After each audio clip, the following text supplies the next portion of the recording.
మెల్లిమెల్లిగా అర్పితను నీలం తన దాన్ని చేసుకుంది. ఆమె వల్ల చాలా సులభంగా తనకు తెలియకుండా చిక్కుకుంది అర్పిత. బయటపడలేని సాలెకుడులో ఇరుక్కుంటున్నానన్న సంగతి తెలియకుండా ఇరుక్కుపోయింది. అనుపమ దూరంగా వెళ్ళిపోవటంతో ఆమెకి ఇవన్నీ తెలియదు. ఆఫీస్లో ఉన్న సరోజ్కి తెలిసినా చూడటం తప్ప ఏం చేయలేక తన పని తాను చేసుకుపోతోంది.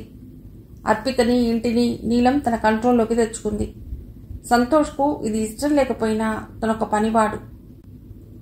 అంత చదువుకున్న దీదీకి అర్థం కానిది తనకేం అర్థమవుతుందని ఊరుకున్నాడు.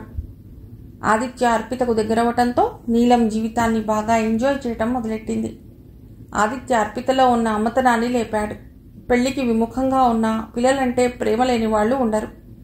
తల్లి ప్రేమ సరిగా ఎరుగని ఆదిత్య అర్పితలో అమ్మ ప్రేమ చవి చూశాడు. నీలం తన జీతంలోంచి చాలా తక్కువ ఖర్చు పెట్టి అన్ని ఖర్చులు అర్పితతోనే పెట్టించేది. కొన్నాళ్ల తర్వాత ఖరీదైన హోటల్స్కి వెళ్ళటం ఎందుకు, అనవసరంగా డబ్బులు ఖర్చు అవుతాయి, ఆదిత్య చదువు గురించి కూడా ఆలోచించాలి కదా అని నీలం అన్నప్పుడు అవునని తల ఊపింది కానీ వాడి చదువు బాధ్యత తనకెందుకని అనుకోలేదు. అర్పిత ఆఫీస్లో సిన్సియర్గా పనిచేయటంతో ప్రమోషన్లు వచ్చి ఆఫీస్ పనితో బిజీగా ఉండేది. ఇంటి ఖర్చులకి డబ్బు అవసరమైనప్పుడు చెక్ మీద సంతకం పెట్టమని నీలం అనగానే అమౌంట్ ఎంత అని చూడకుండా సంతకం పెట్టడం మొదలెట్టింది. మెల్లిమెల్లిగా ఆమె అకౌంట్లో డబ్బులు తగ్గడం మొదలయ్యాయి. ఆదిత్య అంటే ఎంత ప్రేమ అంటే వాడేం చెప్పినా వినే స్థితికి వచ్చింది. ఒకరోజు వాడి ప్రోగ్రెస్ రిపోర్ట్లో సంతకం పెట్టమంటే సంతకం పెట్టేసింది. దాని వెనకే ఇంకో కాగితం కూడా సంతకం పెట్టమంటే ఏమిటని అడిగింది. నా ప్రాజెక్ట్ వర్క్ అన్నాడు. తల్లి చెప్పిన ఇన్స్ట్రక్షన్స్ గుర్తుకొచ్చి ప్రాజెక్ట్ వర్క్ మీద తన ఎందుకు సంతకం పెట్టాలని కానీ ఆ పేపర్లో ఏముందని కానీ చూసి ఉంటే అర్పితకు ఈ స్థితి కలిగి ఉండేది కాదు. ఆ తర్వాత ఒకరోజు ఆఫీస్లో ఉండగా నీలం భర్త వచ్చాడు. అతడు వచ్చి వెళ్ళిన కొద్దిసేపటికి నీలం ఒక చిన్న బ్రీఫ్ కేస్ తెచ్చి అర్పితకి ఇచ్చింది. ఇందులో ఏముంది అంది అర్పిత. ఇందులో 70 లక్షలు ఉన్నాయి. మా ఆయన ఆదిత్య పేరు మీద ప్లాట్ బుక్ చేస్తున్నట్ట. అతడికి టైం లేదని బిల్డర్కు డబ్బులు నన్ను ఇమ్మన్నాడు. నాకు వెళ్ళటానికి కుదరదు, నువ్వు వెళ్ళి ఇచ్చేస్తావా అంది. మీ ఆయన ఇంత మంచివాడు ఎప్పుడైపోయాడు అంది అర్పిత.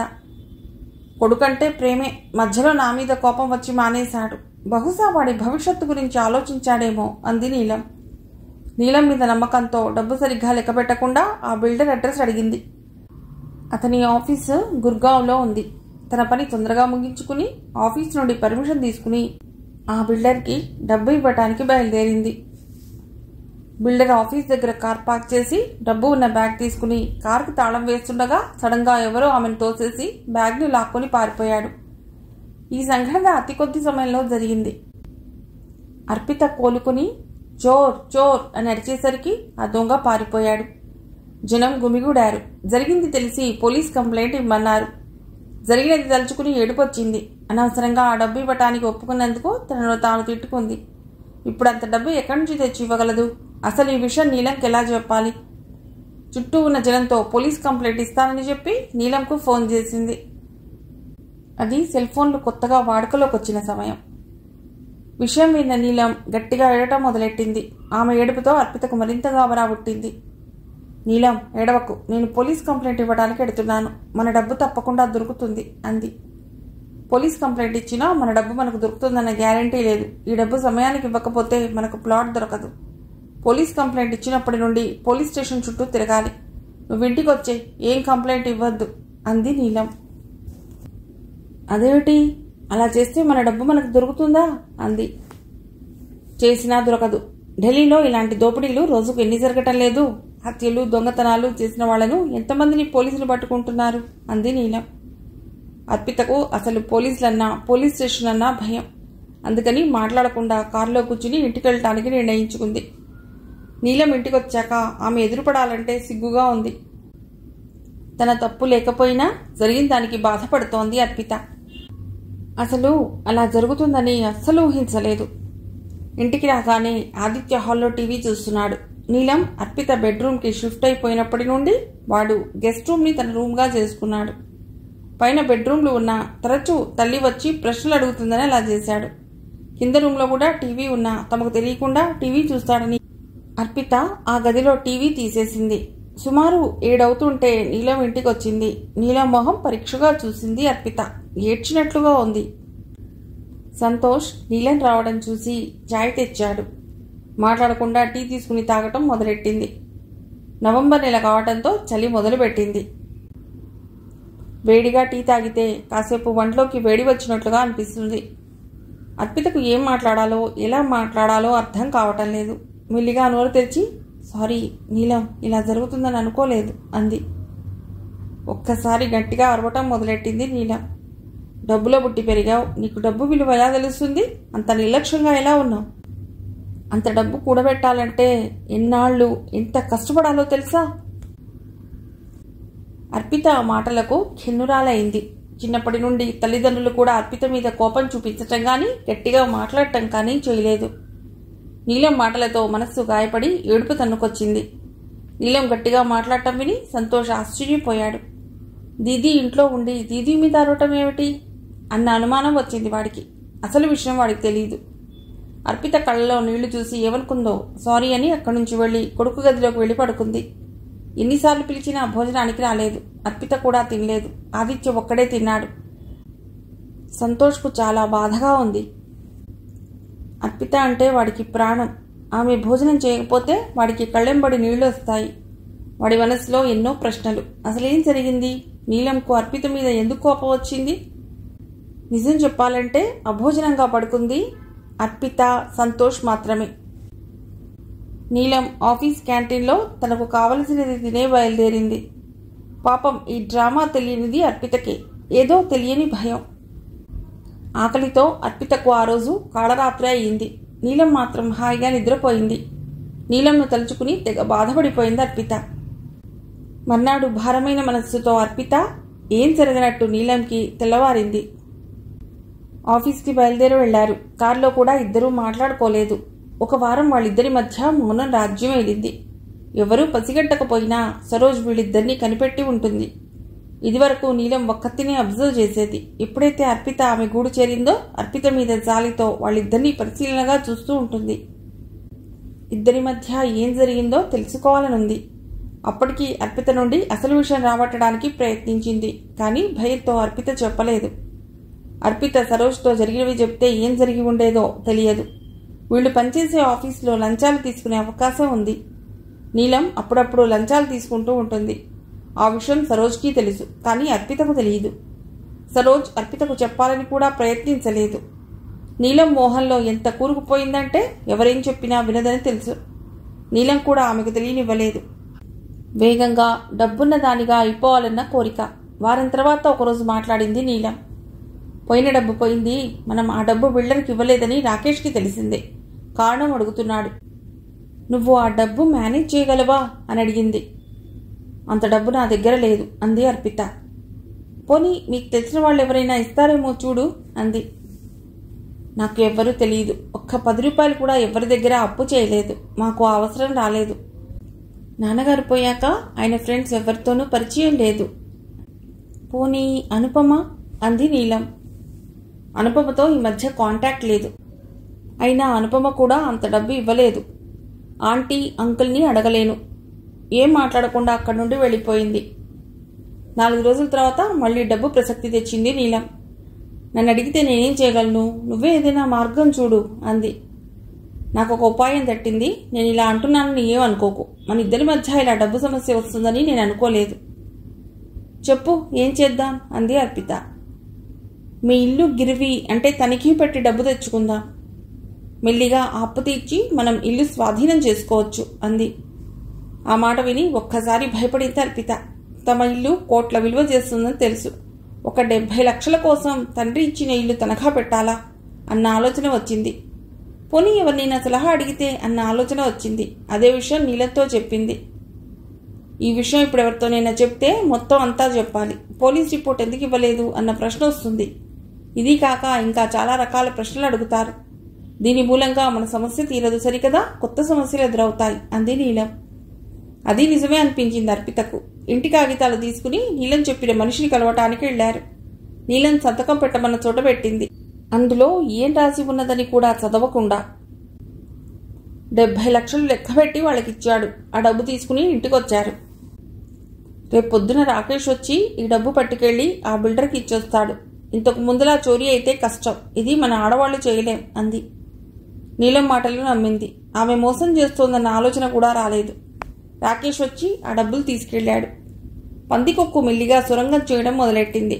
పూర్వపు రోజుల్లో శత్రురాజులు పక్క రాజ్యాన్ని హస్తగతం చేసుకునేందుకు ఎన్ని రహస్య ఆలోచనలు చేస్తారో అన్ని ఆలోచనలు చేస్తోంది నీలం.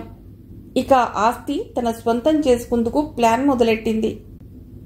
చదరంగంలో పావులు చాలా తెలివిగా నడుపుతోంది నీలం.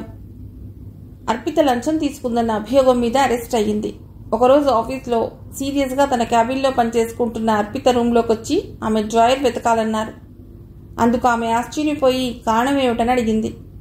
మీరు లంచం తీసుకున్నట్లుగా మాకు సమాచారం వచ్చింది అన్నారు వచ్చిన ఆఫీసర్లు. నేను లంచం తీసుకోవటం ఏమిటి, నాకు అవసరం లేదు అంది అర్పిత. మేడం, లంచం తీసుకునే వాళ్ళందరూ అవసరం ఉండే తీసుకోరు అంటూ ఆమె డ్రాయర్ తెరిచాడు. అర్పిత కూడా ఆశ్చర్యపోయేటట్లు అందులో నోట్ల కట్టలు దొరికాయి. ఆ డబ్బు నాది కాదు, అసలు అది అందులోకి ఎలా వచ్చిందో నాకు తెలియదు అంది. గట్టిగా అరిచారని అనుకుంది, కానీ గొంతు భయంతో పీలగా వచ్చింది అర్పితకు. భలే వాళ్లే మేడం, మీ డ్రాయర్లో ఇంకొకళ్ళెవళ్ళో డబ్బెందుకు పెడతారు అన్నారు ఆ ఆఫీసర్లు. విషయం తెలిసి సరోజ్ ఏదో చెప్పబోయింది, కానీ పై అధికారి కళ్లతో వారించడంతో నోరు మూసుకుంది. నీలం ఆ రోజు ఆఫీస్కి రాలేదు. ఇలా ఎలా జరిగిందన్న విషయం ఎవ్వరికీ అంతుపట్టలేదు. అర్పితను అరెస్ట్ చేసి వాళ్ళు తీసుకెళ్లిపోయాక బాస్ని అడిగింది సరోజ్. సార్, అర్పిత ఎలాంటిదో మీకు తెలీదా? ఎవరో కావాలని ఆమెను ఇరికించారు అంది. నాకు చాలా రోజుల నుండి మన ఆఫీస్లో ఎవరో లంచం తీసుకుంటున్నారని వార్తలు వచ్చాయి. నేను ఎవరన్నది పసిగట్టలేకపోయాను. కొంతమంది పైకి అమాయకంగా కనబడతారు, అలా అని వాళ్ళు నేరం చేయరని అనుకోలేము. మన ఆఫీసు పరువు ప్రతిష్ట పోకూడదని నేను ఊరుకోమన్నాను అన్నాడతడు. మనం ఆమెకేం సహాయం చేయలేమా అంది సరోజ్. నీకు చెయ్యాలనిపిస్తే చెయ్యి, నేను కలుగజేసుకోను అన్నాడతడు. మర్నాడు నీలం ఆఫీస్కి వచ్చాక అర్పిత రాలేదేమిటి అని అడిగింది సరోజ్. నిన్న ఆఫీస్ నుండి ఇంటికి రాలేదు, ఎక్కడికి వెళ్ళిందో తెలియదు అంది నీలం. అదేమిటి, ఆమె ఇంట్లో ఆమెతో ఉంటున్నప్పుడు ఆమె బాధ్యత నీకు లేదా అంది సరోజ్. తనేం చిన్నపిల్ల, అయినా ఆమె ఇంట్లో నేను ఉంటున్నానని నీకెందుకు కుళ్ళు? నా కుళ్ళు కాదు, ఆమె నీ మీద చూపించే ప్రేమలో చిన్న వెత్తు కూడా నువ్వు చూపించవు. ఆమె అమాయకత్వాన్ని బాగానే వాడుకుంటున్నావు అంది సరోజ్. సరోజ్ మనస్సు కోపంతో భగ్గుమంటోంది. ఇంతకీ ఏం జరిగిందో చెప్పు అంది నీలం. దానికి సమాధానం సరోజ్ దగ్గర నుండే వచ్చింది. సంగతి విని చాలా ఆశ్చర్యపోయింది. నాకు అసలు ఈ విషయం తెలీదు, నాకు ఫోన్ చేస్తే నేను వచ్చి సహాయం చేసేదాన్ని కదా. ఇప్పటికైనా మించిపోయింది లేదు, ఇప్పటికైనా ఆమెను బయటికి తీసుకురా అంటూ తన సీట్లోకి వెళ్ళిపోయింది సరోజ్. ఆ తర్వాత అర్పిత ఏమైందో ఎవరికీ తెలియదు. జైల్లో ఉన్న అర్పిత నీలం తన కోసం వస్తుందని ఎదురు చూసింది. ఆమెను కాంటాక్ట్ చేయడానికి ప్రయత్నించింది, కానీ ఆమె ఫోన్ అవుట్ ఆఫ్ ఆర్డర్ అని వస్తోంది. అనుకోకుండా ఒకరోజు సరోజ్ వచ్చింది కలవటానికి. ఆమెను చూసి చాలా సంతోషించింది అర్పిత. నీలం గురించి అడిగింది అర్పిత. నేను చూడటానికి వచ్చిందా అడిగింది సరోజ్. లేదన్నట్లు తలూపింది అర్పిత. ఇంత అమాయకురాలువేమిటి అర్పిత, నేను మొదటి నుండి చెప్తున్నాను ఆమెను నమ్మవద్దని. నువ్వు నా మాట వినలేదు. నీ ఈ స్థితికి కూడా ఆమె కారణమని నా అనుమానం. ఆమె లంచాలు తీసుకుంటుందన్న విషయం నాకు తెలుసు. చాలా తెలివిగా నేను ఇందులో ఇరికించింది, అందుకే నువ్వు బయటికి వచ్చే ప్రయత్నాలు కూడా చేయలేదు. మరి నేను బయటికి వచ్చేది ఎలా అంది అర్పిత. నాకు అంత పరపతి లేదు, అయినా నా శక్తి మేరకు ప్రయత్నిస్తాను అంది సరోజ్. నిజమే, ఆమె మొదట్లో హెచ్చరించింది, కానీ ఆమెను నమ్మకుండా నీలంను పూర్తిగా నమ్మింది అర్పిత. చాలా ప్లాన్ వేసి తనను నమ్మించింది. బహుశా ఇప్పుడు ఇల్లు కూడా ఆక్రమించిందా అన్న అనుమానం కలిగింది అర్పితకు. తల్లి చెప్పిన సామెత గుర్తుకొచ్చింది, అడుసు తొక్కనేలా కాలు కడుగనేలా అని. ఆమె కళ్ళు వర్షిస్తున్నాయి. ఎప్పుడూ జీవితంలో ఏడవలసిన అవసరం వస్తుందని కల్లో కూడా అనుకోలేదు. ఏడవకర్పిత, దేవుడున్నాడు, నీకు తప్పకుండా మంచి జరుగుతుంది అంది సరోజ్. సహాయం చేస్తానని అంది, గాని ఏం చేయాలో ఆమెకు కూడా తెలియదు. ఆఫీస్లో బాస్ నొప్పించి అందరినీ కూడగట్టుకుని అర్పితకు న్యాయం చేయాలని అనుకుంది. విషయం తెలిసిన నీలం తన ఉద్యోగానికి రిజైన్ చేసింది. కొన్ని రోజులు కష్టపడి మొత్తానికి అర్పితను బయటకు తెచ్చింది. జైలు నుండి బయటపడ్డాక తన ఇంటికి వెళ్ళింది. గేట్ తీసుకుని లోపలికి అడుగుపెట్టింది. తలుపు దగ్గరకు వెళ్లి బెల్ కొట్టింది. ఎవరో తలుపు తీశారు. మీకెవరు కావాలి? నీలం కావాలి అంది. మేడం ఇంట్లో లేరు, సాయంకాలం రండి అన్నాడు నౌకర్. సంతోష్ ఉన్నాడా? ఆ పేరుతో ఎవరూ లేరు అన్నాడు. బయట గోడ మీద తండ్రి పేరు బదులు రాకేష్, నీలంల పేర్లున్నాయి. జరిగిన మోసం అర్థమైంది. ఏం చేయాలో తెలియదు. ఆమెను నిలదీసి అడిగినా ప్రయోజనం ఉండదు. తనకు తెలియకుండానే కాగితాల మీద సంతకాలు చేయించుకుందని అర్థమైంది. ఇప్పుడు భార్యాభర్తలు కలిసి ఉంటున్నారని కూడా తెలిసింది. ఇదివరకు పనిచేస్తున్న ఆఫీస్కు వెళ్లి ఉద్యోగం అడగలేదు. తనకు పడ్డ మత్సతో కొత్త ఉద్యోగం దొరకదు. ఆ తర్వాత చాలా కష్టాలు పడ్డాను. తప్పనిసరి పరిస్థితుల్లో ఆఫీస్కు వెళ్లి నా డాక్యుమెంట్స్ అన్నీ తెచ్చుకున్నాను. అదృష్టం ఏమిటంటే నా పర్సనల్ ఫైల్స్ అన్నీ నా ఆఫీస్ లాకర్లో పెట్టడం నేను చేసిన మంచి పని. చేతిలో డబ్బు లేదు. ఏం చేయాలో తెలియక సరోజ్ని అడిగి కొంత డబ్బు తీసుకుని ఇక్కడకు ప్రయాణమయ్యాను. మిగిలిన సంగతి మీకు తెలిసిందే అంటూ ముగించింది అర్పిత. అంటే భార్యాభర్తలు ఇద్దరూ కలిసి చేసిన నాటకం అన్నమాట అంది కిరణ్. ఇదంతా ఏదో సినిమా కథలా ఉంది అర్పిత. సినిమా కథలు కూడా జీవితాల నుంచి వచ్చినవే కదా అన్నాడు ప్రదీప్. ఢిల్లీలో వసంత్ విహార్లో దోచుకోవటాలు, హత్యలు చాలా అవుతాయి. కొన్ని పనివాళ్ల ద్వారా తెలుస్తాయి, కొన్ని పేపర్ ద్వారా తెలుస్తాయి. ఇవన్నీ మీకు కూడా తెలుసు కదా ఆంటీ అంది అర్పిత. అవునమ్మా, వినేవాళ్ళం. అక్కడి దాకా ఎందుకు? మేమున్న ఫ్లాట్కి దగ్గరలో ఒక ముసలావిడిని చంపి ఇల్లంతా దోచుకున్నారు. ఎవరు చేశారన్నది పోలీసులకు కూడా తెలియలేదు. ఇలాంటి సాల్వ్ కాని కేసులెన్నో. ఒకసారి నేను ఫుల్ టైం సర్వెంట్ని పెట్టుకుంటానంటే అంకుల్ వాడు నిన్ను పొడిచి ఉన్నది దోచుకుని వెళ్ళిపోతాడు అనేవారు అంది కిరణ్. కానీ అర్పితలా మోసపోయిన వాళ్ళని నా జీవితంలో ఎవ్వరినీ చూడలేదు, వినలేదు అన్నాడు ప్రదీప్. ఆస్తుల కోసం చాలా మంది మోసం చేస్తారు. మా నాన్నగారి దాయాదులు, బాబయ్య, నాన్న చిన్నపిల్లలప్పుడు వాళ్ల వేలిముద్రలు తీసుకుని ఆస్తి హస్తగతం చేసుకున్నారట. వీళ్ళు చిన్నపిల్లలు, తాతయ్య అమాయకుడు. అలా వాళ్ళ ఆస్తి పోయిందని నాన్న చెప్పేవారు అంది కిరణ్మయి. అవునులే, మోసాలు చేసేవాళ్లు రకరకాల పథకాలు వేస్తారు. వ్యాపారాల్లో పార్ట్నర్స్ మోసం చేసి దివాలా తీసిన వాళ్ళు ఎంతమంది లేరు అన్నాడు ప్రదీప్. నువ్వు మోసపోయిన మాట నిజమే గాని ఆమె మోసాన్ని మనం బయటకు తీసుకురావాలి. నీకు సరియైన సహాయం లేక నువ్వు ఊరుకున్నావు. మనం ఎవరైనా లాయర్ని పెట్టుకుని ఎలా చేయాలన్నది ప్లాన్ చేద్దాం అంది కిరణ్. ఇక మీదట మీరు ఎలా చెప్తే అలా చేస్తానాంటీ అంది అర్పిత. ఆ రోజు రాత్రి అనుపమ ఫోన్ చేసినప్పుడు వివరంగా జరిగింది చెప్పింది కిరణ్. అసలు ఎలా మొదలు పెట్టాలి అన్నది అర్థం కావటం లేదన్ను. అంత ఆస్తి నీలం హస్తగతం కావటం నాకు అస్సలు ఇష్టం లేదు అంది కిరణ్. అవునమ్మా, చాలా ప్లాన్డ్గా మోసం చేసింది. చాలా క్రిమినల్ మైండ్ ఉన్నదానిలా కనబడుతోంది.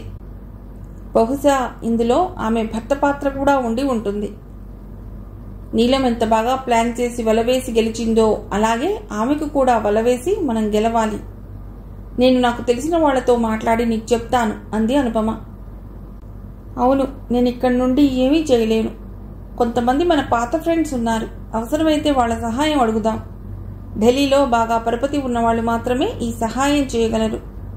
అమాయకురాలు, ఎవరూ లేరని బాగా మోసం చేసింది అంది కిరణ్. ఇంతమంది హెచ్చరించినా నీలం వలలో పడిందంటే ఏదో కారణం ఉంది. అదేమిటన్న విషయం మనకు తెలియదు. తను చెప్పటం లేదు. బలమైన కారణం ఉందని నాకు అనిపిస్తోంది. సరే పడుకో అంది కిరణ్. అన్నట్లు వాళ్ళ నాన్నగారి ఫ్రెండ్ కొడుకెవరో ఉన్నాడని చెప్పింది కదా. బహుశా అతడు ఏమైనా చేయగలడేమో కనుక్కుందాం. అతడి వివరాలు కనుక్కో అంది అను. సరే, రేపు కనుక్కుంటాను అంది కిరణ్. రోజు కాకపోయినా 2 రోజులకు ఒకసారి పిల్లలతో మాట్లాడటం అలవాటు. ఒకరోజు కొడుకుతో, ఒకరోజు కూతురితో మాట్లాడుతుంది. మంచం మీద పడుకున్న అర్పిత గురించే ఆలోచిస్తోంది. చదువుతున్న పుస్తకం మూసి పైకి చూస్తూ ఆలోచనలో ఉన్న భార్యని చూసి, ఏమిటి ఆలోచిస్తున్నావు అన్నాడు ప్రదీప్. అర్పిత గురించే. నీలం చేసిన మోసాన్ని ఎలా పట్టుకోవాలని ఆలోచిస్తున్నాను. పవర్ ఉన్న వాళ్ళెవరినైనా పట్టుకుంటే పని అవుతుంది. మరి లాయర్లు, పోలీసులు అనుకుంటే చాలా సమయం పట్టవచ్చు అన్నాడు. వాళ్ళ నాన్నగారి ఫ్రెండ్స్ ఎవరైనా పట్టుకుంటే పని అవుతుందేమో. ఆయన మంచి పరపతి ఉన్న మనిషి కదా. ఆయన స్నేహితులు ఎవరైనా సహాయం చేయవచ్చు అంది కిరణ్. అవన్నీ మనకెలా తెలుసు? అర్పిత చెప్పాలి కదా. అయినా మోసపోయారని తెలిసినప్పుడే వాళ్ళ సహాయం తీసుకోవాల్సిందే. అవుననుకోండి. ఇంత చెప్పినా అర్పిత మనకు తెలియని విషయం ఏదో దాస్తోందని నా అనుమానం. ప్రపంచ జ్ఞానం బొత్తిగా తెలియని పిల్ల అనుకోవటానికి లేదు అంది కిరణ్.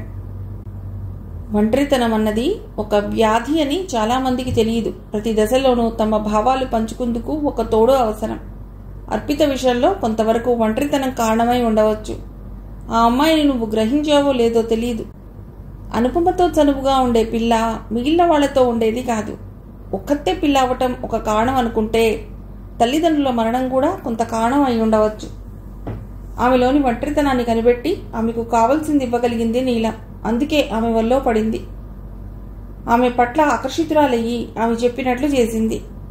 అది ఏమిటన్నది మనకు తెలియదు అన్నాడు ప్రదీప్.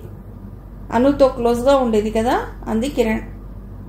నిజమే, కానీ ఆమెకు కావాల్సింది అను దగ్గర దొరకలేదు. రెండవది, ఆమె ఆశించినంత ప్రేమ అను దగ్గర దొరకలేదేమో. మనిషి తను ఆశించింది దొరికేదాకా దానికోసం అన్వేషణ చేస్తూనే ఉంటాడు. ఆమె ఒంటరితనం నీలం సమక్షంలో పోగొట్టుకునే అవకాశం లభించి ఉంటుంది. ఆమెలో స్వార్థం, అందుకే ఆమెకు కనబడలేదు. ఇన్నాళ్ళు ఆమె అనుభవిస్తున్న ఒంటరితనం పోగొట్టే మంత్రం ఏదో ఉంది. అదే అర్పిత నాశనానికి కారణమైంది అన్నాడు ప్రదీప్. సరే పడుకోండి అంటూ లైట్ ఆర్పేసింది కిరణ్. అర్పిత ఆశయాల హరివిల్లు కార్యక్రమంలో ఎంతో ఆనందంగా పాలు పంచుకుంటోంది. ఆమె పనితనం చూసి వసంత ఎంతో మెచ్చుకోవడమే కాకుండా కిరణ్తో కూడా చెప్పింది, నువ్వు చాలా మంచి క్యాండిడేట్ని ఇచ్చావు అంటూ. అర్పితకు తనున్న పరిస్థితిలోంచి బయటపడటానికి ఈ సంస్థ మంచి అవకాశం కల్పిస్తున్నట్లుగా అనిపిస్తోంది. ఈ పని అని లేకుండా అన్ని కార్యక్రమాల్లోనూ పాలు పంచుకుంటూ కొద్ది రోజుల్లో వసంతకు కుడి భుజంలా తయారైంది. అవేర్నెస్ ప్రోగ్రాంలు ఉన్నప్పుడు ఆ రోజు టాపిక్ తెలుసుకుని దానికి సంబంధించిన సమాచారం అంతా సేకరించి వసంతకి ఇచ్చేది. నువ్వే మాట్లాడవచ్చు కదా అనేది వసంత. నాకు తెలుగు భాష మీద అంత పట్టు లేదు. గ్రామాల్లో ఆడవాళ్లకు అర్థమయ్యేటట్లు చెప్పాలంటే వాళ్ళ ఆలోచన విధానం, వాళ్ళ భాష తెలిసినప్పుడే నేను చెప్పేది వాళ్ళకి అర్థమవుతుంది. కొన్నాళ్ల తర్వాత చేయగలనేమో అంది అర్పిత. వాళ్ళ సంస్థ నడుపుతున్న స్కూల్ కమ్ డే కేర్ సెంటర్లో చిన్నపిల్లలకు పాఠాలు చెప్తుంటే ఏదో తెలియని ఆనందం. ఆ ఆనందానికి విలువ కట్టలేం. చిన్నపిల్లల ముద్దు మాటలు, వాళ్ళ అమాయక ప్రశ్నలు, వాళ్ళు కనబరిచే అద్భుతమైన ప్రతిభ చూస్తుంటే కొత్త ప్రపంచంలోకి అడుగుపెట్టినట్లు ఉంటుంది. ఆ స్కూల్లో పనిచేసే 2 టీచర్లతో అర్పిత బాగా కలిసిపోయింది. కొత్తల్లో ఆ అమ్మాయి ఢిల్లీ నుండి వచ్చిందని తెలిసి భయపడేవారు. కానీ ఇదివరలో ఉన్న బిడియం పోగొట్టుకున్న అర్పిత త్వరగానే వాళ్లలో ఒకరిగా కలిసిపోయింది. ఒకరోజు పేపర్లో పడ్డ చిన్న ప్రకటన ప్రదీప్ని ఆకర్షించింది. అర్పిత బ్యాగ్, సర్టిఫికెట్స్ ఉన్న బ్యాగ్ తనకు దొరికిందని, ఆ బ్యాగ్ తాలూకు మనుషులు తనను సంప్రదించమని అతడి ఫోన్ నంబర్ ఇచ్చాడు. వెంటనే ప్రదీప్ అతడిని కాంటాక్ట్ చేశాడు. ఫోన్ ఎత్తిన అతడు, నాకు ఆ బ్యాగ్ రోడ్డు మీద దొరికింది. కుతూహలంగా చూస్తే అవి అన్నీ ఎవరో సర్టిఫికెట్స్ అని అర్థమైంది. పోగొట్టుకున్న వాళ్ళకి ఎంత ఇబ్బంది అవుతుందని ఊహించి ఆ పేపర్ యాడ్ ఇచ్చాను. చాలా మంచి పని చేశారు. ఆ సర్టిఫికెట్స్ తాలూకు అమ్మాయి మా ఇంట్లోనే ఉంటోంది. మీరెక్కడుంటారో చెప్తే మేము వచ్చి కలెక్ట్ చేసుకుంటాం అన్నాడు ప్రదీప్. అతడు అడ్రస్ చెప్పాడు. అదృష్టవశాత్తు అతడు హైదరాబాద్లోనే ఉన్నాడు. సాయంకాలం వచ్చిన కిరణ్కు, అర్పితకు ఈ విషయం చెప్పాడు ప్రదీప్. ఇంకా మనుషుల్లో మంచితనం ఉందని నిరూపణ అయింది అంకుల్ అంది అర్పిత. అవునమ్మా, ప్రపంచం అంతా చెడ్డది కాదు. కొంతమంది మంచివాళ్ళు కూడా ఉన్నారు. ఎప్పుడు అధర్మం పక్కన ధర్మం, చెడు పక్కన మంచి, దుఃఖం పక్కన సుఖం ఉంటాయి. అలా లేకపోతే రెండవ దాని విలువ మనకు తెలియదు. ఇవన్నీ నాణానికి 2 వైపులు అన్నాడు ప్రదీప్. రేపు నేను వెళ్ళి తెచ్చుకుంటాను అంది అర్పిత. నీకు ఈ ఊరంతగా తెలియదు కదా, నేను కూడా వస్తాను అన్నాడు ప్రదీప్. అయితే అర్పితకు మంచి రోజులు వస్తున్నాయన్నమాట అంది కిరణ్. ఏమో ఆంటీ, మీ నోటి చలవ. అలా జరిగితే అంతకన్నా కావాల్సిందేముంది అంది అర్పిత. తప్పకుండా జరుగుతుంది. నీ విషయం అనుకి చెప్పాను. అసలు అంతలా ఎలా మోసపోయింది అని అడిగింది. నువ్వేం లీగల్ డాక్యుమెంట్స్ మీద సంతకం చేయలేదు కదా. అలాంటప్పుడు ఆమె ఇల్లు ఎలా ఆక్రమించుకుంది? నువ్వు అక్కడే ఉండి ఎవరినో పట్టుకుని ప్రయత్నం చేయవలసింది అంది కిరణ్. ఏమో ఆంటీ, నీలం మాటలు నన్ను ఒక మత్తులో ముంచేశాయి. ఏ పని స్వతంత్రంగా చేసే అలవాటు నాకు లేదు. అందుకే భయపడ్డాను. మరి ఇంటి కాగితాలు ఎక్కడున్నాయి అని అడిగింది కిరణ్. అమ్మ బంగారంతో పాటు లాకర్లో పెట్టాను. వావ్, అయితే ఇంకేం, మనం ఇల్లు స్వాధీనం చేసుకోవచ్చు. అనధికారంగా నీ ఇల్లు ఆక్రమించుకుంది. ఇది ఢిల్లీలో మామూలే. మా ఫ్రెండ్ ఇల్లు అద్దెకిచ్చింది. వాడు ఆక్రమించుకుని ఇంటి ధరలో సగం ఇస్తే ఇల్లు ఖాళీ చేస్తానన్నాడు. కోర్టులో కేసు గెలిచి కూడా ఇల్లు ఆమెకు దక్కలేదు. అందుకే ట్రాన్స్ఫర్ జాబ్ వాళ్లకు తప్ప ఇల్లు ఇవ్వరు. లేకపోతే మనలాంటి వాళ్ళకి ఇస్తారు. ఇంతకీ లాకర్ తాళం ఎక్కడుంది అడిగింది కిరణ్. ఇంట్లో నా కబోర్డ్లో ఉంది అని చెప్పింది. అయితే కాస్త భయపెట్టి కొంత పరపతిని ఉపయోగించి మనం పని కానివ్వచ్చు. మీ నాన్నగారి ఫ్రెండ్ కొడుకు ఉన్నాడన్నావు కదా, అతడి పేరు, అతడెక్కడ ఉంటాడో చెప్తే అతడు సహాయం చేస్తాడేమో కనుక్కుందాం. అను దాని భర్త ఈ విషయంలో తప్పక సహాయం చేస్తానన్నారు అంది కిరణ్. నాకు అతడెక్కడ ఉంటాడో తెలియదా ఆంటీ? పోనీ పేరు, అతడెక్కడ పనిచేస్తున్నాడో చెప్పు అంది కిరణ్. తండ్రి గుర్తుకొచ్చాడు. తండ్రితో పాటు సంజయ్ ఇంటికి వచ్చినప్పటి సంగతి కూడా గుర్తుకొచ్చింది. ఆ రోజు అర్పిత వద్దంటున్నా సంజయ్ వివరాలు చెప్పాడు వాసుదేవరావు. నువ్వు ఎందుకు వద్దంటున్నావో నాకు తెలియదు చిన్నారి. సంజయ్ చదువుకున్నవాడు, బుద్ధిమంతుడు, అతి చిన్న వయస్సులో మంచి పదవిలో ఉన్నాడు. పైగా నా స్నేహితుడి కొడుకు. పెళ్లి మీద విముఖతతో మొదటిసారి తండ్రి మీద విసుగు కలిగి అక్కడి నుండి వెళ్ళిపోయింది అర్పిత. ఏటా ఆలోచిస్తున్నావు? అతడి వివరాలు తెలియవా? ఆ రోజు వద్దంటున్నా నాన్న చెప్పిన విషయాలు గుర్తుకొచ్చాయి. అతడి పేరు, అతడు పనిచేస్తున్న ఆఫీస్ తెలుసు. కానీ ఇప్పుడు అతడు అక్కడ ఉన్నాడో లేదో తెలియదు అంది అర్పిత. పర్వాలేదు, ఇప్పుడు మనకి ప్రతి విషయం అవసరమైంది, అపురూపమైంది. చిన్న గడ్డిపోత దొరికినా చాలు. ఈ విషయం కోర్టుల ద్వారా అయ్యే పని కాదు అంది కిరణ్. అర్పిత చెప్పిన వివరాలు అనుపమకు చెప్పింది. అనుపమ భర్త రేవంత్ కూడా చాలా మంచివాడు. అనుపమ చెప్పిన వెంటనే అర్పితకు సాయం చేయడానికి ఒప్పుకున్నాడు. మర్నాడు ప్రదీప్, అర్పిత కలిసి అర్పిత సర్టిఫికేట్స్ తెచ్చుకుందుకు సికింద్రాబాద్ బయలుదేరారు. మారేట్పల్లిలో ఉన్న అపార్ట్మెంట్లో అడుగుపెట్టి కాలింగ్ బెల్ కొట్టారు. ఒక మధ్య వయస్కుడు తలుపు తీశాడు. నా పేరు ప్రదీప్, ఈ అమ్మాయి అర్పిత. మీకు దొరికిన సర్టిఫికేట్స్ ఈ అమ్మాయివే అన్నాడు. ఫోన్లో మీతో మాట్లాడింది నేనే. నా పేరు రఘురాం, కూర్చోండి అన్నాడు. అక్కడున్న సోఫాలో కూర్చున్నారు. కాఫీ, టీ ఏం తీసుకుంటారు అన్నాడు రఘురాం. ఏం వద్దండి, మా అదృష్టం కొద్దీ మీకు అవి దొరికాయి. డూప్లికేట్ ఎలా సంపాదించాలో అని ఆలోచిస్తున్నాం. ఈ అమ్మాయి ట్రైన్లో వస్తుంటే ఎవరో ఈమె బ్యాగ్ దొంగిలించాడు. బహుశా డబ్బు కోసం చేసి ఉంటాడు. డబ్బు తీసుకుని కాగితాలు అవసరం లేదని పడేసి ఉంటాడు అన్నాడు ప్రదీప్. అది సరినట్లుంది. మామూలుగా అమ్మాయిలు పర్స్ ఉపయోగిస్తారు కదా, అలాంటిది ఈ అమ్మాయి అలాంటి బ్యాగ్లో సర్టిఫికెట్స్ పెట్టడం ఏమిటి? నేను జీవితంలో చాలా పోగొట్టుకున్నాను. నా దగ్గర ఉన్నవి ఆ సర్టిఫికెట్స్, కొద్దిగా డబ్బు, ఒక జత బట్టలు మాత్రమే. అవన్నీ ఒక చిన్న సంచిలో పెట్టుకున్నాను.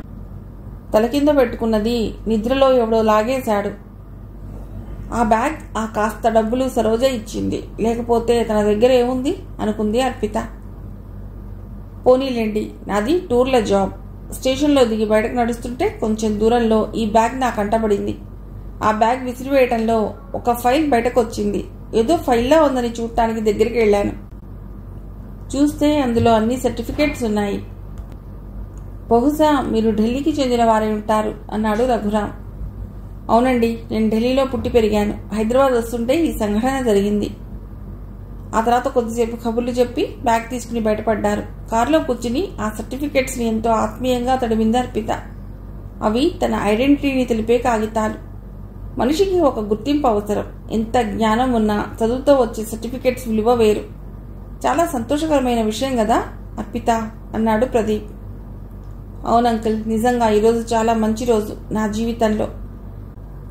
ఏదైనా వస్తువు విలువ ఉన్నప్పటికన్నా పోగొట్టుకున్నప్పుడు దాని విలువ తెలుస్తుంది. మన దగ్గర ఉన్న వస్తువు కానీ మనిషి కానీ మనతోనే ఉంటుందన్న ధీమాతో దాన్ని పట్టించుకోము. ఎప్పుడైతే అది మన చేయి దాటిపోతుందో అప్పుడే దాని విలువ తెలుస్తుంది అన్నాడు ప్రదీప్. ఈ సర్టిఫికేట్స్ నాకు ఉపయోగపడకపోయినా నా గుర్తింపుకి ఒక చిహ్నం మాత్రమే అంది అర్పిత. సంతోషంగా ఇంట్లో అడుగుపెట్టిన అర్పితను చూసి పనైనట్లుంది అంది కిరణ్.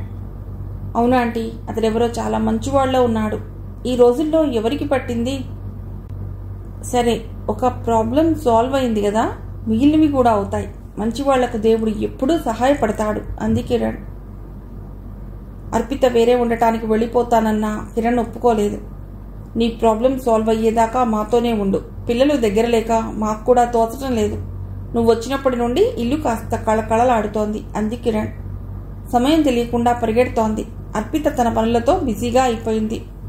వసంత ఇప్పుడు అర్పిత లేకుండా ఒక్క నిమిషం కూడా ఉండలేనంతగా ఆధారపడింది.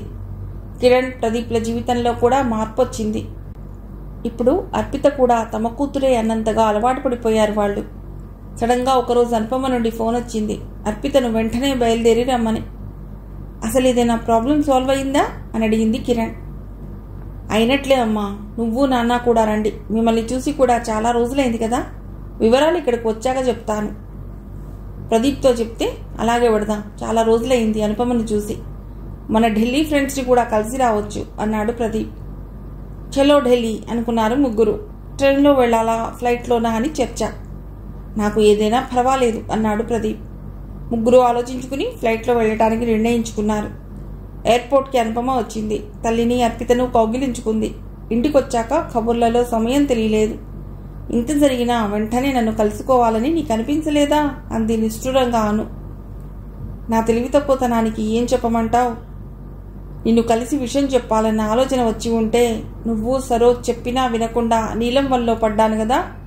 మా అమ్మ అంటూ ఉండేది, వినాశకాలే విపరీత బుద్ధి అని.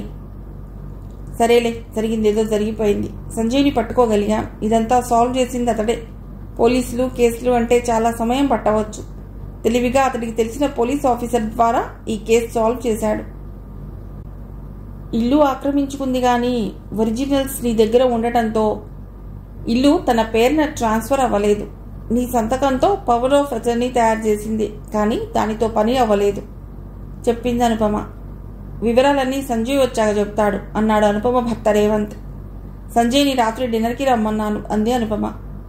భోజనాలు చేశాక కిరణ్ ప్రదీప్ పడుకుంటామని గదిలోకి వెళ్లారు. వాళ్ళు వద్దన్నా జరిగిందంతా వాళ్లకు చెప్పింది అర్పిత. నీ అమాయకత్వాన్ని బాగా వాడుకుంది. నీలంకి తొందరగా డబ్బున దానిగా అయిపోవాలని కోరిక. అందుకు నువ్వు దొరికావు. నిన్ను బలీకా బక్రా చేసింది. ఢిల్లీలో రకరకాల మోసాలు జరుగుతాయని పేపర్లో చదవటమే కానీ నా ఫ్రెండ్కి ఇలా జరుగుతుందని కల్లో కూడా అనుకోలేదు అంది అనుపమ.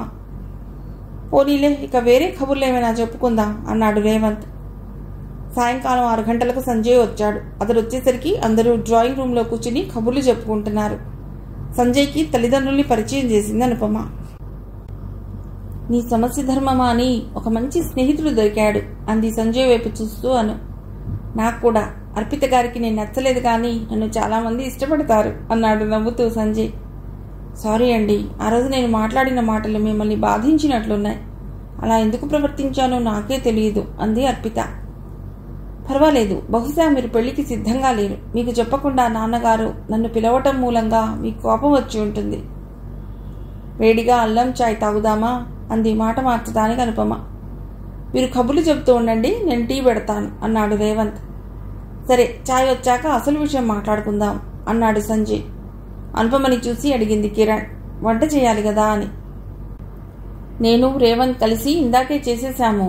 అర్పితను కూడా రానివ్వలేదు రేవంత్ అంది అను. మామగారిలాగే అల్లుడు కూడా మంచి షెఫ్ అన్నమాట అంది కిరణ్ నవ్వుతూ. టీ తాగాక చెప్పటం మొదలెట్టాడు సంజయ్. ముందుగా నీలం ఎటువంటిది, ఆమె అర్పితకు దగ్గరగా ఎందుకు వచ్చింది అన్నది చెప్తాను. నీలం దిగువ మధ్యతరగతి కుటుంబంలో పుట్టింది. కోరికలు అందరికీ ఉంటాయి. కొంతమంది తమ అంతస్తులు బట్టి కోరికలను నియంత్రించుకుంటారు. కొంతమంది ఆకాశ హర్మ్యాలు నిర్మించుకుంటారు. నీలం ఆ కోవలోకి వస్తుంది. ఇంకొక ముఖ్య విషయం, హోమోసెక్స్ స్వలింగ సంపర్కం ప్రకృతి విరుద్ధం. విదేశాల్లోనే దీనికి అనుమతి లేదు. మన దేశంలో అలా ఉన్నవాళ్లు బయటపడటానికి సిగ్గుపడతారు. నీలంకు ఆడవాళ్ల పట్ల ఉన్నంత ఆకర్షణ మగవాళ్ల పట్ల లేదు. తల్లి పెళ్లి చేసుకోమన్నప్పుడు ఆమెకు తన సమస్య చెప్పింది. ఆమె తల్లి అందరి తల్లుల్లాగానే అది తప్పని, ఆమె ఈ విషయం బయటపెడితే చెల్లెళ్లకు పెళ్లి కాదని ఆమె నోరు నొక్కి బలవంతంగా పెళ్లి చేసింది. తల్లి చచ్చిపోతానని బెదిరించడంతో పెళ్లికి ఒప్పుకుంది. కొంతమంది ఇద్దరినీ ఇష్టపడతారు. నీలం ఆ కొవ్వకు చెందింది. పెళ్ళయ్యాక ఒక కొడుక్కి తల్లి కూడా అయింది. పెళ్లికి నీలం భర్త పెట్టిన కండిషన్, ఆమె ఉద్యోగం చేయాలి, డబ్బంతా భర్తకి ఇవ్వాలి. ఆమె పెట్టే ప్రతి ఖర్చు అతడి ఇష్టమే. చాలా అసంతృప్తితో జీవితం గడుపుతున్న సమయంలో నీలం ఆఫీస్లో అర్పిత చేరడం జరిగింది. మధ్యలో ఆగి మంచిళ్ళు తాగి, క్షమించాలి, నేను చెప్పే విషయాల్లో మీ మనస్సుకు ఏమైనా బాధ కలిగితే వాటికి తర్వాత క్షమాపణ చెబుతాను అన్నాడు సంజయ్. పర్వాలేదు, చెప్పండి అంది అర్పిత. అర్పిత చాలా అందంగా ఉంటారు. రెండవది డబ్బున్న వాళ్ళ అమ్మాయి. ఈ రెండూ నీలంను ఆకర్షించాయి. కాస్త చనువు పెరిగాక ఆమెకు ఎక్కువ లోకజ్ఞానం కూడా తెలియదన్న విషయం గ్రహించింది నీలం. వీళ్ల కొలీగ్ సరోజ్ చాలాసార్లు అర్పితను నీలంకి దూరంగా ఉండమని హెచ్చరించింది. నేను చెప్పేది కరెక్టే కదా అన్నాడు అర్పితను చూసి. అవునన్నట్లు తలాడించింది. అర్పిత ఇచ్చే గిఫ్ట్స్, 5 స్టార్ హోటల్లో భోజనాలు ఆమెను ఇంకా ఆకర్షించాయి. అతి కొద్ది కాలంలోనే అర్పిత మగవాళ్ళని ఇష్టపడదని ఆమె గ్రహించింది. ఈ విషయం అక్కడున్న వాళ్లకు షాక్లా అనిపించింది. అర్పిత తన నిజం బయటపడిందని సిగ్గుతో తలదించుకుంది. అది గ్రహించి సంజయ్, మీరు సిగ్గుపడవలసిందేమీ లేదు. ఇక్కడున్న మేమందరం మీ మంచి కోరేవాళ్ళం. రెండవది, ఇది బయటపడేదాకా చాలామంది ఇలాంటి వాళ్ళు ఉన్నారని తెలియదు. అర్పితకు సపోర్ట్గా ఆమె పక్కన వచ్చి కూర్చుంది కిరణ్. నీలం భర్త మంచివాడే, కానీ ఈమె గొంతెమ్మ కోరికలకు ఒప్పుకునేవాడు కాదు. ఇద్దరికీ డబ్బున్న వాళ్ళవ్వాలన్న కోరిక ఉంది. అతడు కష్టపడి సంపాదించి దాచుకుని పైకి రావాలని కోరికైతే ఎప్పుడో డబ్బులు వచ్చాక కోరికలు తీరడం కాదు. జీవితం ఇప్పుడే అనుభవించాలన్నది నీలం ఉద్దేశం. దీని మూలంగా ఇద్దరికీ వాదనలు జరిగినప్పుడు నీలం అరుపులు కంట్రోల్ చేయటానికి కొట్టేవాడు. అలా ఆఫీస్కి దెబ్బలతో వచ్చే నీలం కొద్ది రోజులకే తన కొలీగ్స్ సింపతి సంపాదించగలిగింది. తర్వాత వాళ్లకు అలవాటైపోయింది. ఎప్పుడైతే అర్పిత సింపతి దొరకటం మొదలైందో ఆమెకు చేరువవటానికి తరచూ రాకేష్తో గొడవ పెట్టుకునేది. ఈ విషయం తెలియని అర్పిత ఆమె మీద జాలితో ఆమెకి ఇంకా దగ్గరయింది. ఆమెని కౌగిలించుకుని ఓదార్పు చెప్పడం లాంటివి చేసేది. ఇదే అదనుగా అర్పితలో ఉన్న కోరికను ఉద్దీపన చేయటానికి ప్రయత్నించింది. అప్పటిదాకా తనలో ఉన్న ఈ కోరికను భయంతో బహిర్గతం చేయని అర్పితను తన వల్లోకి లాక్కుంది. అవునా అర్పిత అన్నాడు సంజయ్. అతడు అన్నీ అక్కడ ఉండి చూసినట్లుగా చెప్తుంటే ఎలా కాదంటుంది? ఇవన్నీ నేను ఎలా చెప్తున్నానని ఆశ్చర్యపోకండి. చాలా మటుకు వాళ్ల నోటి వెంబడి చెప్పించాను, కొన్ని నేను ఊహించాను అన్నాడు. నిజమే, ఆమె నన్ను నాకే తెలియని మత్తులో ముంచేసింది. నాకు తెలియని చాలా విషయాలు ఆమెకు తెలిసినని ఆశ్చర్యపోయింది. నీలం ప్లాన్లో ఆమె భర్త కూడా ఉన్నాడన్న విషయం మీకు తెలుసా? లేదు, నాకు ఆ విషయం తెలీదు. నేను జైలు నుండి వచ్చాక ఇంటికెడితే ఆమె భర్త కూడా అక్కడే ఉంటున్నాడన్న విషయం తెలిసి ఆశ్చర్యపోయాను అంది. నీలం తన సంసారం వదులుకునేంత మూర్ఖురాలు కాదు. కొడుకు కోసమైనా ఆమె భర్తను భరించదలుచుకుంది. ఆమెకు డబ్బు పిచ్చి, భర్త అంటే ఇష్టం లేకపోలేదు అన్నాడు సంజయ్. ఎదుటివారి బలహీనతను క్యాష్ చేసుకుందామనుకునే వాళ్ళు ఈ ప్రపంచంలో చాలామంది ఉన్నారు. మీరు అమాయకులు అవ్వటంతో వాళ్ళు తొందరగా సక్సెస్ అయ్యారు. మీరు లంచం తీసుకున్నారని పట్టుపట్టల్లో నీలం చేయి ఉందని మీకు తెలుసా అన్నాడు సంజయ్. నాకు తెలీదు. నాకు అది ఎలా జరిగిందన్నది కూడా తెలీదు. ఇంత జరిగినా నీలం నాకు సపోర్ట్ ఇవ్వకపోవటం, నన్ను కలవటానికి రాకపోవటంతో కొంచెం అనుమానం వచ్చింది. ఆ తర్వాత సరోజ్ కూడా అదే మాట అనటంతో నా అనుమానం నిజమేనేమో అనిపించింది అంది అర్పిత. చదరంగంలో పావులు కదిపినట్లు జాగ్రత్తగా ఎత్తులు వేసింది. మిమ్మల్ని ఎలా ఇరికించాలన్నది చాలా బాగా ప్లాన్ చేసింది. ఇంకొక విషయం, ఆ రోజు బిల్డర్కి డబ్బులు ఇమ్మని మిమ్మల్ని పంపడం కూడా ఆమె ప్లాన్లో ఒక భాగం. మీరు డబ్బు బ్యాగ్ తెరిచి చూసారా? పూర్తిగా చూడలేదు, కొద్దిగా ఓపెన్ చేసి చూశాను. మీరు పూర్తిగా ఓపెన్ చేసి చూసినట్లయితే మీకు ఆమె మోసం అప్పుడే తెలిసి ఉండేది. అందులో పూర్తి డబ్బు లేదు. ఆ డబ్బు దొంగతనం అంతా కూడా ఆమె ప్లాన్లో ఒక పార్ట్. బహుశా సీరియల్స్ బాగా చూసి ప్లాన్ చేసి ఉంటుంది. ఈ మధ్య సీరియల్స్లో ఇలాంటివి చూపిస్తున్నారు అన్నాడు సంజయ్. అబ్బా, ఎంత బాగా ప్లాన్ వేసింది అంది అనుపమ. నిజంగా ఏదో సినిమా కథ వింటున్నట్లుగా ఉంది అన్నాడు ప్రదీప్. ఆ డబ్బు కొట్టేయడం, మీరు పోలీస్ రిపోర్ట్ ఇస్తానంటే వద్దన్నదే అందుకే. నిజంగా డబ్బు పోతే కదా పోలీస్ రిపోర్ట్ ఇవ్వటానికి. ఆ డబ్బు మీ దగ్గర వసూలు చేసినట్లుంది. అవును, నా నగలు తాకట్టు పెట్టి ఆ డబ్బు ఇచ్చాను. ముందు ఇల్లు తాకట్టు పెడదామంది, నేను ఒప్పుకోలేదు అని చెప్పింది అర్పిత. మంచి పని చేశారు. ఆ ఇంటి కాగితాలు ఆమె చేతిలోకి వెళ్ళి ఉంటే మన పని కష్టం అయి ఉండేది. మీ పవర్ ఆఫ్ అటర్నీతో ఇల్లు స్వాధీనం చేసుకుని ఉండేది అన్నాడు సంజయ్. అతడు చెప్పేవన్నీ వినటం తప్ప మాట్లాడలేకపోతోంది అర్పిత. తన చిన్న వీక్నెస్ని ఎంత బాగా వాడుకుంది. ప్రపంచంలో ఎన్ని రకాల మోసాలు. తర్వాత ఏమైంది అంది కిరణ్. నగలు తాకట్టు పెట్టినట్లు నాటకం ఆడింది. ఆ తాకట్టు పెట్టుకుని డబ్బు ఇచ్చిన వాడు కూడా ఈ నాటకంలో భాగస్వామి. వాడికి కొంత డబ్బు ఇచ్చి 70 లక్షలు నగలు స్వాధీనం చేసుకుంది. అర్పితను పూర్తిగా దోచుకుంది అన్నాడు సంజయ్. ఇంతకీ చివరికి ఏం జరిగింది? మన డబ్బు ఇల్లు మనకొస్తాయా అంది అనుపమ. అంతా రావడం కొంచెం కష్టం. డబ్బు చేతిలో ఆడటం మొదలెట్టాక రాకేష్కి తాగుడు ఎక్కువైంది. మెల్లిగా అతనికి దగ్గరై తాగినప్పుడు నిజాలు కక్కించాను. కొన్ని విషయాలు మా ఫ్రెండ్ పోలీస్ డిపార్ట్మెంట్లో ఉన్న అతని సహాయం తీసుకుని ఒకరోజు సెల్లో పెట్టి నిజాలు కక్కించాం. పోలీసులు కేసులను భయపెట్టేసరికి కాళ్ల బేరానికి వచ్చాడు. అర్పిత గారు, మీరు ఒక్కసారి ఇంటికి వచ్చి అన్నీ చూసుకుని ఏమేం పోయాయో చెప్పండి. నగలు వెనక్కి ఇచ్చేస్తానన్నాడు అన్నాడు సంజయ్. పోనీలేండి, ఇల్లు దక్కుతోంది కదా, అది చాలు నాకు. అది నాన్నగారి స్వార్జితం. అమ్మా నాన్నగార్ల జ్ఞాపకాలు అందులో ఉన్నాయి. ఇల్లు ఖాళీ చేశారా? అంతే అర్పిత. చేశారు. సామానంతా ఉందో లేదో నాకు తెలీదు. మీరు చూసుకుని చెప్పండి. నీలం అంత బెదరలేదు గాని రాకేష్ బెదిరిపోయాడు. మీకెవరూ లేరనుకుని నాటకం ఆడారు. నీలం తల్లి ఇవన్నీ తెలిసి కూడా బాధపడింది. కొంత సమాచారం ఆవిడ కూడా ఇచ్చింది అన్నాడు సంజయ్. అమ్మయ్యా, ఏది ఏవైనా అర్పిత ప్రాబ్లం పరిష్కారం అయింది. దీనికోసం శ్రమ తీసుకున్న సంజయ్కి చాలా చాలా థ్యాంక్స్ అంది కిరణ్. అదేమిటండి ఎలా అంటారు? వాసుదేవరావు గారు నాన్నగారికి చిన్నప్పటి స్నేహితులు. అయినా మన వాళ్లకు మనం సహాయపడకపోతే పరాయి రాష్ట్రంలో మనల్ని పట్టించుకునేవాడెవరండి అన్నాడు సంజయ్. అలా అని అందరూ అనుకోవాలి కదా అన్నాడు ప్రదీప్. సరే, టైం అయిపోతోంది, భోజనాలకు లేవండి అంది అనుపమ. అందరూ భోజనాలకు లేచారు. సరదాగా కబుర్లు చెప్పుకుంటూ వంట బాగుందని అతడు చేసిన వంటకాలకు పొగడ్తలు దొరికాయి. అయితే మీ మావగారి జయించావన్నమాట అంది నవ్వుతూ కిరణ్. భోజనాలు అయ్యాక అందరూ సోఫాలో కూర్చున్నాక ఐస్ క్రీం తెచ్చి అందరికీ ఇచ్చింది అనుపమ. మీరు చేసిన ఈ సహాయానికి ఎలా ధన్యవాదాలు చెప్పాలో నాకు తెలియటం లేదు. ఎంత మూర్ఖంగా ఆమె వల్ల పడిపోయానో. జైలు నుండి బయటకు వచ్చాక ఆమెను కలవడానికి ప్రయత్నించాను. డబ్బు కోసం నానా కష్టాలు పడ్డాను అంది అర్పిత. నువ్వు అప్పుడే నన్ను కాంటాక్ట్ చేసి ఉంటే వ్యవహారం ఇంతవరకు వచ్చి ఉండేది కాదు. నువ్వు చేసిన తప్పు గుడ్డిగా ఆమెను నమ్మటం మాత్రమే అంది అనుపమ. నేను ఒక విషయం చెప్పనా? మీరేం అనుకోరు కదా అన్నాడు సంజయ్. చెప్పండి, పర్వాలేదు అంది అర్పిత. మీకు పెళ్ళంటే ఎందుకు ఇష్టం లేదో మీ నాన్నగారికి చెప్పి ఉండవలసింది. నాకున్న ప్రాబ్లం నాకే సరిగ్గా తెలియదు. అనుపమ పట్ల ఆకర్షణ ఉండేది కానీ అలా ఎందుకన్నది నాకు తెలియదు. వాళ్ళ అన్నయ్యను కలిసినా నాకు ఏ ఫీలింగ్స్ ఉండేవి కాదు. నా చర్యలు అనుపమకి ఇష్టం ఉండేవి కాదు. అందుకే ఆమెకు దూరం అయ్యాను. నీలం ఎలా పసిగట్టిందో నాకు దగ్గరై నాకు అన్నీ చెప్పేది. అలా ఆమె వల్ల చిక్కుకున్నాను అంది అర్పిత. మిమ్మల్ని చూడకపోతే ఈ కాలంలో ఇంత అమాయకమైన అమ్మాయిలు ఉంటారంటే నేను నమ్మేవాణ్ణి కాదు.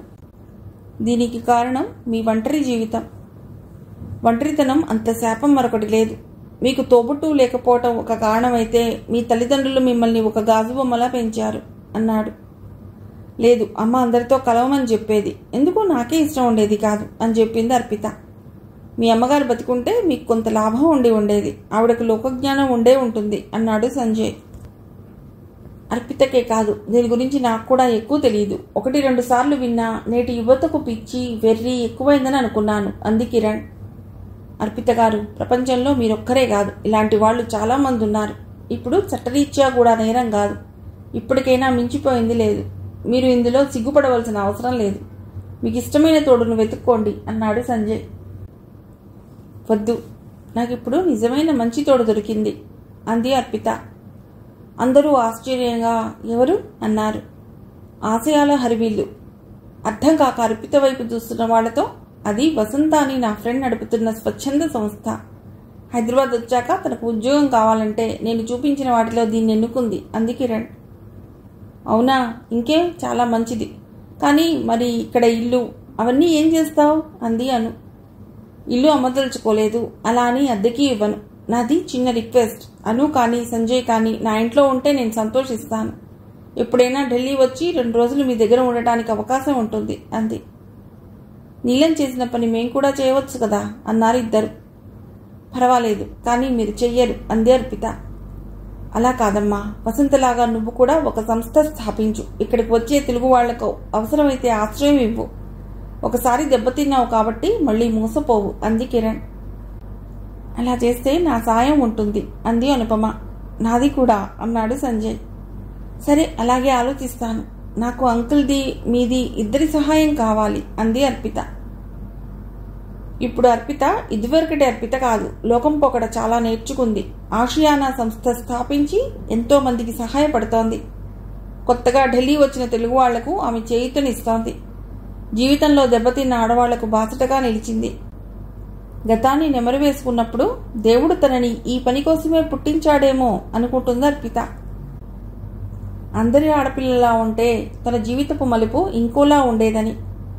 ల్యాప్టాప్ మీద ఏదో పని చేసుకుంటున్న అర్పిత అమ్మా అన్న పిలుపుతో తలెత్తింది. ఎదురుగా అస్మిత, పెద్ద పెద్ద కళ్ళు, బూరె బుగ్గలు, ఉంగరాల జుట్టుతో ముద్దుగా ఉంది. దాన్ని చూడగానే ముద్దొచ్చి ల్యాప్టాప్ పక్కన పెట్టి దాన్ని ఒళ్ళో కూర్చోబెట్టుకుని బుగ్గ మీద ముద్దు పెట్టుకుంది. తను కూడా అర్పితకు ముద్దు పెట్టి నేను హోంవర్క్ చేసేసాను, ఆడుకునేందుకు వెళ్ళనా అని అడిగింది. అలాగే వెళ్ళు, పాలు తాగేశావా అంది అర్పిత. సంతోష్ భయ్య ఇచ్చాడుగా. అస్మితకు ఆడుకునేందుకు పిల్లలు దొరుకుతారని వసంత కుంజిలో ఒక ఫ్లాట్ కొంది. తమ ఇల్లు ఆషియానా ఆఫీస్గా మార్చేసింది. అస్మిత ఒంటరితనంలో పెరగకూడదని నిశ్చయించుకుంది. ఆషియానా స్థాపించిన కొత్తలో ఒకరోజు తన ఫ్రెండ్ పూజ నుంచి ఫోన్ వచ్చింది. ఫోన్ ఎత్తిన అర్పితకు అర్జెంటుగా ఓ బ్లడ్ గ్రూప్ కావాలి అంది. పూజ గైనకాలజిస్ట్, ఆమెకి నర్సింగ్ హోమ్ ఉంది. ఏమైంది? సీరియస్ మ్యాటరా? ఒక డెలివరీ కేస్, రక్తం చాలా పోయింది, బ్లడ్ బ్యాంక్లో దొరకలేదు. రేర్ గ్రూప్ కదా, నువ్వు ఇస్తావేమోనని ఫోన్ చేశాను అంది.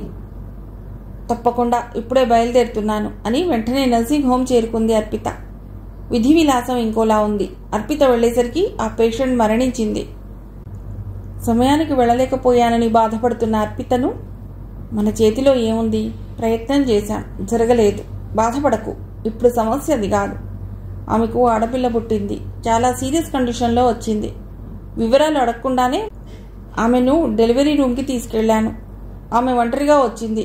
ఇప్పుడు ఈ డెడ్ బాడీని, ఈ పిల్లను ఎవరికి అప్పగించాలి అనేది సమస్య.